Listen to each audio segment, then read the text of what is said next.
Magandang gabi po. Pag-asa Weather Update. Alamin ang lagay ng panahon ngayong gabi ng Linggo, September 3, 2023. At latest update sa bagyong Hana.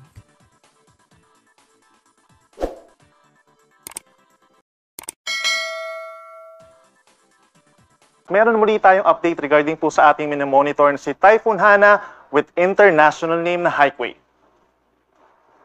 As of 4 in the afternoon ay huling namataan si Typhoon Hana, 245 kilometers na lamang po sa hilaga ng Itbayat, Batanes. Taglay nito ang maximum sustained winds na 155 kilometers per hour malapit dun sa kanyang mata at may pagbugso hanggang 255 kilometers per hour. So tumataas po yung pagbugso kapag ito ay nagla-landfall. Speaking of landfall po is tumama na sa kalupaan po ng Taiwan itong si Bagyong Hana. Tinaasang sa mga susunod na oras ay tatawarin ang central portion of Taiwan at lalabas sa dito sa may East China Sea pagsapit po ng madaling araw mamaya. Ito'y kumikilos west-northwest sa bilis na 20 kilometers per hour. Base po dito sa ating latest satellite animation, directly affected na po nitong si Typhoon Hana ang extreme northern Luzon. Habang meron din tayong minomonitor ng mga cloud clusters southeast of Typhoon Hana. So patuloy tayong mag-monitor kung may mabubuo dyan na low pressure area.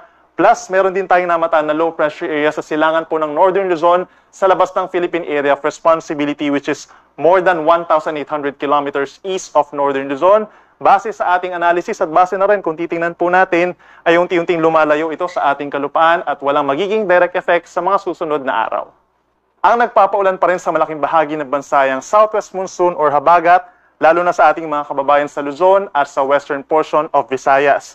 Sa mga susunod na oras, ang pinakang ulanin pa rin ay yung western section, kabilang na po itong malaking bahagi ng Ilocos region, kabilang na po ang La Union, Pangasinan, and Ilocos provinces.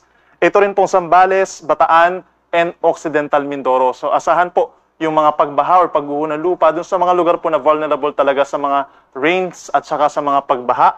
Samantala, meron din po tayong occasional rains or paminsan-minsang malakas pa rin na ulan ngayong gabi hanggang bukas sa madaling araw over Apayao, Abra, and Benguet.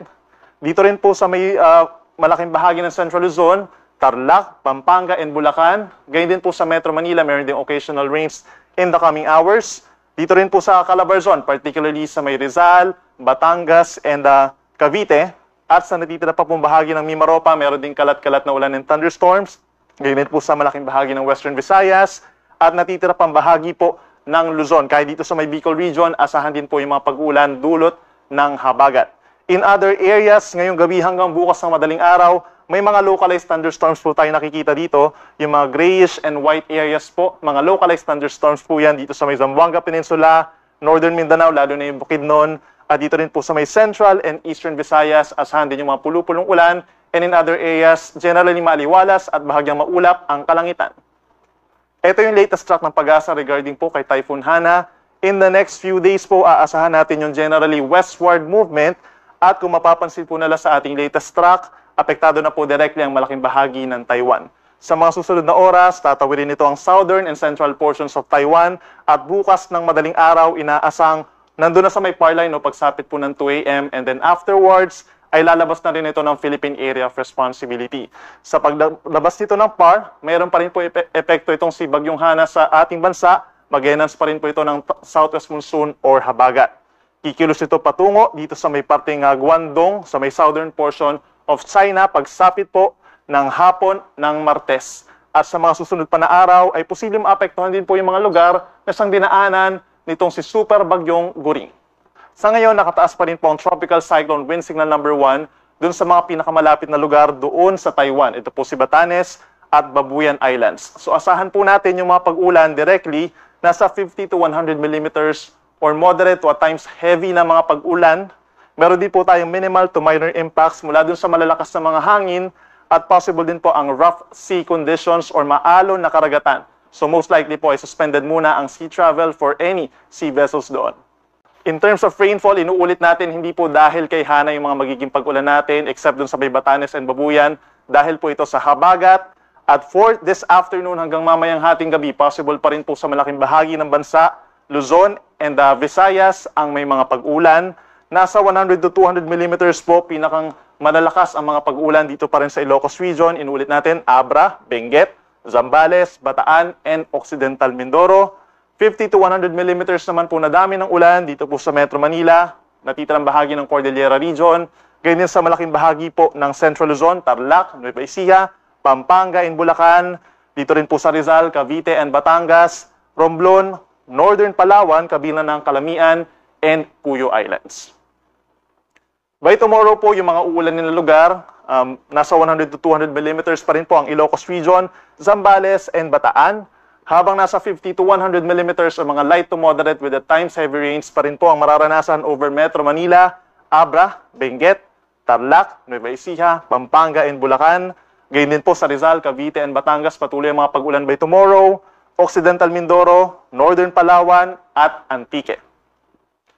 Samantala po, pagsapit ng Martes, kung mapapansin nila, mas mababawasan yung mga pag-ulan at mas kakaunting lugar na yung uulanin. Kabilang na dyan ang Metro Manila, nasa 50 to 100 millimeters pa rin naman po yung ulan. Ilocos Region, Abra, Benguet, Zambales, Bataan, Tarlac, Nueva Ecija, Pampanga, Bulacan, at sa Calabarzon, tanging Rizal na lamang po yung magkakaroon ng minsan malalakas na mga pag-ulan. Yung mga hindi natin nabanggit na lugar, possible pa rin po yung mga scattered rain showers and thunderstorms for the rest of Luzon na mga hindi natin nabanggit. At pagsapit naman sa Visayas and Mindanao is generally fair weather conditions sa umaga, nasasamahan ng mga localized thunderstorms, plus mataas na epekto rin po ng southwest monsoon over Zamboanga Peninsula and Western Visayas hanggang sa araw po ng Martes. Yung mga pag-ulan natin, possible po na magdulot pa rin ng mga pagbaha or landslides, pagbaha sa mga low-lying areas, pag-apaw ng mga ilog, at dun sa mga bulubundukin na lugar, lalo na sa may Cordillera Region, knowing na saturated na po yung lupa doon, or ibig sabihin patuloy yung mga pag-uulan, so hindi na kayang mag-absorb ng lupa, mataas ang chance ng mga pagguho ng lupa doon, so mag-ingat po for the next 3 days. In terms of hangin, kung mapapansin nila, meron din pong kalakasan ng hangin sa inyong lugar. Ito po ay hindi rin dahil kay Hana or wala naman tayong mga bagong bagyo na namamataan, kundi dahil pa rin ito sa habagat. So for the next 3 days, meron pa rin po ang malaking bahagi ng ating bansa actually. For today, ngayong hapon hanggang bukas, malaking bahagi pa rin po ng Northern and Central Luzon, may mga gusty or pabugso-bugsong hangin. Metro Manila, Calabarzon, Mimaropa, Bicol Region, Western Visayas, at northern portion of Eastern Visayas. By tomorrow, malaking bahagi pa rin po ng Luzon ang magkakaroon ng mga pagbugso ng hangin, plus malaking bahagi pa rin po ng Western Visayas magkakaroon ng gusty conditions. At pagsapit ng Tuesday, dahil po sa habagat, iilang lugar na rin po ang apektado dito, kabilang ng Batanes and Babuyan Islands, Ilocos Region, so mostly mga nasa western portion, Zambales, Bataan, Cavite, Romblon, Northern Quezon, Lubang Island, at Calayan Islands po sa Palawan.